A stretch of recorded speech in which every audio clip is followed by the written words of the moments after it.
Hello friends, মৌস কিচেনে সকলকে স্বাগত জানিয়ে আজকে রেসিপি শুরু করলাম। আজকে আমার রেসিপি কাঁচা আমের ডাল।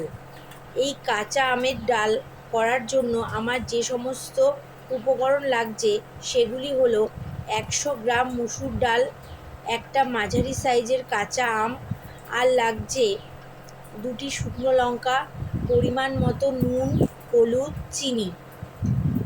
আসছি পদ্ধতিতে।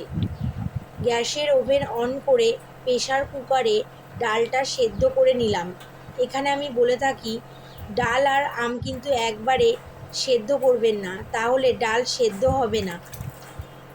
ডাল সেদ্ধ করে নিয়ে তারপর কড়াই বসিয়ে কড়াইতে কেটে রাখা আম ও ডাল দিয়ে জল দিয়ে বেশ কিছুক্ষণ ফুটিয়ে তার মধ্যে নুন ও হলুদ দিয়ে ভালো করে আমটাকে সেদ্ধ করে নিয়ে তারপর অন্য পাত্রে ঢেলে রাখলাম।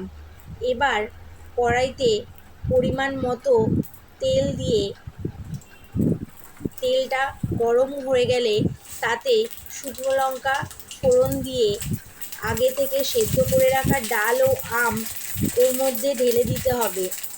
এবার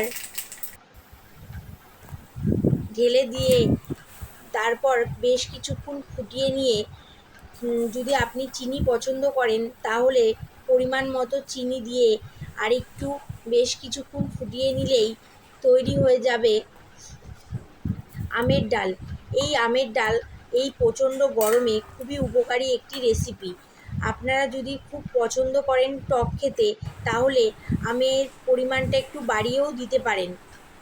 এইভাবেই আমার আজকের রেসিপি আমি শেষ করলাম, কাঁচা আমের ডাল। মৌস কিচেনে সকলকে স্বাগত জানিয়ে আজকের রেসিপি এখানেই শেষ।